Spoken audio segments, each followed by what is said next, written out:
বন্ধুরা, আমি তো আজকে চলে এলাম রেসিপি বানাতে। এই রেসিপি সম্পর্কে পরে বলছি। তার আগে এই রেসিপিটা বানাতে আলু সেদ্ধ লাগবে। আমি প্রেসারে আগে আলুটা বসিয়ে দিই, তারপরেই আপনাদের সাথে কথা বলবো। বন্ধুরা, আপনারা সবাই ভালো আছেন তো? আমি ভালো আছি, আশা করছি আপনারাও ভালো আছেন। আজকে আমি বানাবো সম্পূর্ণ স্বাস্থ্যকর একটা রেসিপি। ব্রেকফাস্ট আপনারা এটা খেতে পারেন, ডিনারেও খেতে পারেন। আর বাচ্চাদের তো খুবই ভালো লাগবে, যেহেতু বাচ্চারা আজকাল সবজি টবজিও খেতে চায় না, আর রুটিও খুব একটা পছন্দ না। তাই যে রেসিপিটা বানাবো সেটা সবজিও খাওয়া হবে, আর আটা রুটিও খাওয়া হয়ে যাবে। তাই আজকে আমি আটা দিয়ে আর কিছু ভেজিটেবল দিয়ে আমি এই রেসিপিটা বানাবো। তাহলে দেখুন আমি কি কি দিয়ে বানাই। আশা করছি আমার এই রেসিপিটা আপনাদের ভালো লাগবে। এই রেসিপিটা আমি আটা আর সুজি দিয়ে বানাবো। এই কাপটা 4 কাপ আটা নিয়েছি। আটাটা একটা পাত্রে ঢেলে নেব। 4 কাপ আটার জন্য হাফ কাপে একটু বেশি সুজি নিয়েছি। সুজিটা এখানে দিয়ে দেবো, আর তার সাথে পরিমাণ মতন লবণ। আমি এই আটা, লবণ আর সুজিটা ভালো করে মিশিয়ে নেব। অল্প অল্প জল দিয়ে একটা ব্যাটার বানাতে হবে, একসাথে সব জল দেবো না।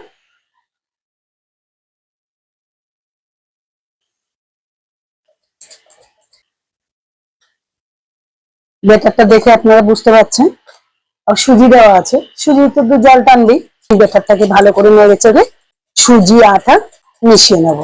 এই ব্যাটারটা ঠিক এইভাবে আমি গুলিয়ে নিয়েছি।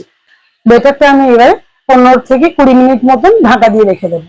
তার মধ্যে আমি যে সবজিগুলো এর সাথে দেবো সেই সবজিগুলো আমি কেটে নেব। আমি এই সবজিগুলো নিয়েছি। এখানে নিয়েছি গাজর, ক্যাপসিকাম, ধনেপাতা, কাঁচা লঙ্কা আর 2 টুকরো আদা। আপনারা চাইলে এর সাথে আরো সবজি যোগ করতে পারেন, বিনস, যে যে সবজি আপনাদের পছন্দ। একটা গ্রেটারের সাহায্যে এইভাবে গ্রেট করে নেব গাজরটাকে। এরকম উপর থেকে শুধু নিচের দিকে টানলো। এইভাবে করলে সেটা গুঁড়ো গুঁড়ো মিহি মিহি হবে। আর আমি দেখুন এখন লম্বা লম্বা হয়ে যাচ্ছে। বন্ধুরা, আমি এখানে সব সবজিগুলো কেটে রেডি করে নিয়েছি। আমি এখানে গাজর গ্রেট করে নিয়েছি, ক্যাপসিকামটা ঠিক এইভাবে আমি চৌকো চৌকো করে ছোট ছোট ডুমো ডুমো করে কেটে নিয়েছি। ধনেপাতা কুচিয়ে নিয়েছি, কাঁচা লঙ্কা আর আদাকে গ্রেট করে নিয়েছি। যে আলুটা সেদ্ধ করে রেখেছিলাম সেই আলুটাকে আমি গ্রেট করে নিয়েছি। এই মোট আমার উপকরণ। আমি গ্যাসটা জ্বেলে দিয়েছি আর কড়াইটাও বসিয়ে দিয়েছি। কড়াইটা গরম হয়ে গেছে। আমি এই সবজিগুলোকে ভেজে নেওয়ার জন্য সর্ষে তেল দেবো। 2-3 চামচ মতন তেল লাগবে। তেলটা গরম হয়ে গেছে, এবার দিয়ে দেবো গোটা জিরে।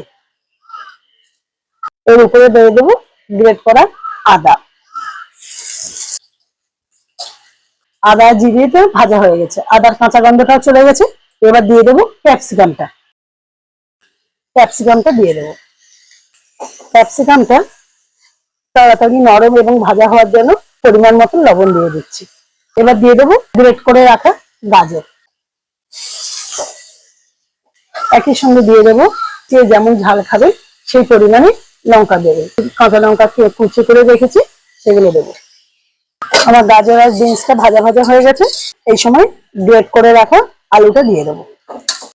তাড়াতাড়ি যাতে হয়, জিনিসটা একসাথে মিশে যাবে, তার জন্য আমি আলুটাকে সেদ্ধ করে নিয়েছি। আপনারা চাইলে কাঁচা আলুকে গ্রেট করে দিতে পারতেন। তাহলে আপনারা গ্রেট করা আলুটাকে ভালো করে ধুয়ে নিয়ে সর্বপ্রথম ভালো করে তেলের উপরে ভেজে নেবেন। সামান্য পরিমাণে হলুদ নিয়েছি। স্বাদটা একটু ভালো হওয়ার জন্য আমি উপর থেকে একটু গরম মশলা গুঁড়ো ছড়িয়ে দিচ্ছি। আবারও ভালো করে মিশিয়ে নেবো। সুজিটা বেশ সুন্দর ভালোভাবে ভিজে গেছে এবং গলেও গেছে। আমি এই বেটারটার উপরে প্রথমে একটু বেকিং পাউডার দিয়ে দেবো,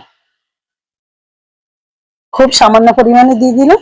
যে সবজিগুলো দিয়ে যে একটা পুর বানিয়ে রেখেছি এই ব্যাটারের সাথে মিশিয়ে দেবো। এই পুরটা ব্যাটারের সাথে সমস্ত পুরটা ঢেলে দেবো। আর একটু ভালো স্বাদ হওয়ার জন্য দিয়ে দেবো ধনেপাতা কুচি। এইবারে আমি ভালো করে মিশিয়ে নেব। আমার ব্যাটারটা ঠিক আমি এইভাবে গুলিয়ে নিয়েছি। আর যে সবজিগুলো দিয়ে যে পুরটা বানিয়েছিলাম মিশানোর সময় আমার কিন্তু একটু জল লেগেছে। আপনাদের যদি জল লাগে তার একটু জল দিয়ে ঠিক এইভাবে আপনারা ব্যাটারটা বানিয়ে নেবেন।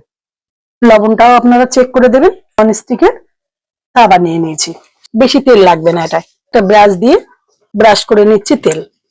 এই চামচের সাহায্যে মাঝখানে দিয়ে এটা গোল করে ব্যাটারটাকে গোল করে দেব।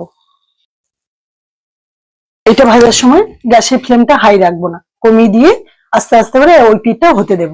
ওপরে পিঠটা একটু শক্ত হয়ে গেলে আস্তে করে উল্টে দেব। দেখুন বন্ধুরা কি সুন্দর কালার এসছে।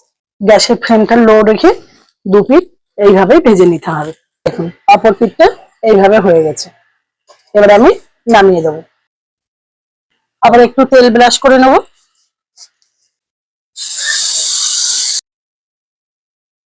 আমার এই রেসিপিটা একদম রেডি। অনেকগুলো বানিয়ে নিয়েছি। এবার এর থেকে একটু নিয়ে টেস্ট করে দেখব।